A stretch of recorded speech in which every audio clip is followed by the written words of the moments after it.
আসসালামু আলাইকুম। সম্মানিত শিক্ষক মহোদয়, সকলের প্রতি শ্রদ্ধা ও আন্তরিক কৃতজ্ঞতা জানাচ্ছি। আজকের এই গুরুত্বপূর্ণ ভিডিওতে আমি আপনাদেরকে দেখাবো কিভাবে IPEMIS সার্ভারে শিক্ষক প্রোফাইল থেকে মোবাইল নম্বর পরিবর্তন এবং ইমেইল ঠিকানা যুক্ত বা আপডেট করবে।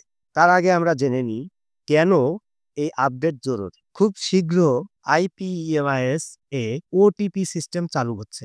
অর্থাৎ লগইন করার সময় আপনার মোবাইলে বা মেইলে একবার ব্যবহারযোগ্য কোড ওটিপি যাবে। এছাড়া আপনার প্রোফাইল আপডেট বা অন্য কোনো পরিবর্তন করলে উপজেলা শিক্ষা অফিস থেকে অনুমোদনের পর সরাসরি SMS বা ইমেইলের নোটিফিকেশন পাবেন। তাই এই তথ্যগুলো সঠিক ও হালনাগাদ রাখা একান্ত জরুরি। গুরুত্বপূর্ণ একটি নির্দেশনা, নতুন মোবাইল নাম্বার অবশ্যই নিজ ভোটার আইডি দিয়ে নিবন্ধিত সিম হতে হবে এবং সচল মেইল অ্যাড্রেস থাকতে হবে, কারণ ভবিষ্যতে এটা আর পরিবর্তন করা যাবে না। IPEMIS সিস্টেম থেকে ফিক্স করে দেওয়া হবে। আরেকটি বিষয়, IPEMIS এর মোবাইল নাম্বার I+++ এর সাথে মিল থাকতে হবে। যাদের সিম নিজের নামে নিবন্ধিত নয় তারা দ্রুত নিবন্ধন করে নিন অথবা ওনারশিপ করে নিন বা নিজের নামে নিবন্ধিত সিম ব্যবহার করুন। এ বিষয়ে কোনো সহযোগিতা প্রয়োজন হলে যে কোনো সময় যোগাযোগ করুন আপনার উপজেলার IPEMIS রিসোর্সফুল শিক্ষক এবং সহকারী উপজেলা প্রাথমিক শিক্ষা অফিসার অথবা উপজেলা প্রাথমিক শিক্ষা অফিসার মহোদয়ের সাথে যোগাযোগ করুন। বর্তমানে প্রতিটি বিভাগের জন্য আলাদা কর্মকর্তার দায়িত্বে রয়েছে। আগের তুলনায় এখন দ্রুত সমাধান দেওয়া হচ্ছে।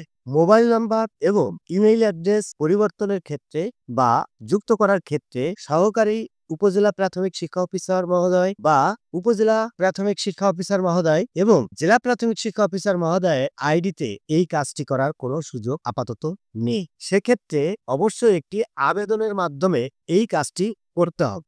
আমি আবেদনের নমুনা সম্পর্কে আপনাদের কাছে ধারণা দিচ্ছি। আমরা যে আবেদনটি করব সেটি হচ্ছে বরাবর মহাপরিচালক মহোদয়, প্রাথমিক শিক্ষা অধিদপ্তর, মিরপুর ২, ঢাকা ১২১৬। মাধ্যম যথাযথ কর্তৃপক্ষ। বিষয় IPEMIS এ মোবাইল নম্বর পরিবর্তন ও ইমেইল আইডি সংযুক্ত করার জন্য আবেদন।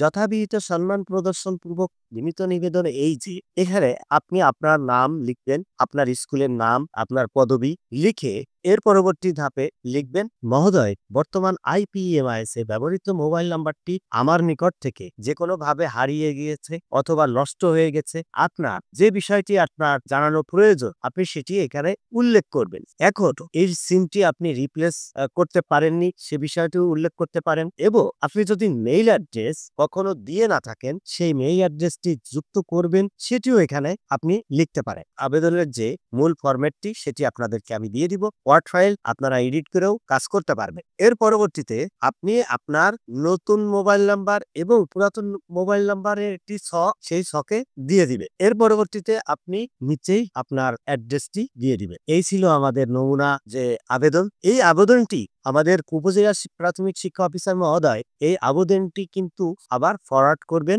আমাদের যে বিভাগের দায়িত্বপ্রাপ্ত IMT শাখার কর্মকর্তা মহোদয় রয়েছেন তিনি কিন্তু সেখানে ফরওয়ার্ড করবেন এবং অল্প দিনের মাধ্যমে এই আবেদনটি খুব দ্রুতভাবেই সমাধান হবে বলে আশা করা যায়। এছাড়াও আপনাদের যদি কোনো পরামর্শ প্রয়োজন হয় বা আপনারা হোয়াটসঅ্যাপে নক করতে পারেন, আর ফাইলটিও হোয়াটসঅ্যাপে নেওয়ার জন্য আপনারা চাইলে হোয়াটসঅ্যাপে নিতে পারেন এবং আমাদের টেলিগ্রাম যে চ্যানেল রয়েছে সেই চ্যানেলটিতে দেওয়া থাকবে, আপনারা সেখান থেকে ডাউনলোড করে আপনারা কাজে লাগাতে পারবেন। সম্মানিত শিক্ষক মহোদয়, আপনারা এই লিঙ্কটি ডিসক্রিপশনে এবং পিন কমেন্টসে পেয়ে যাবেন।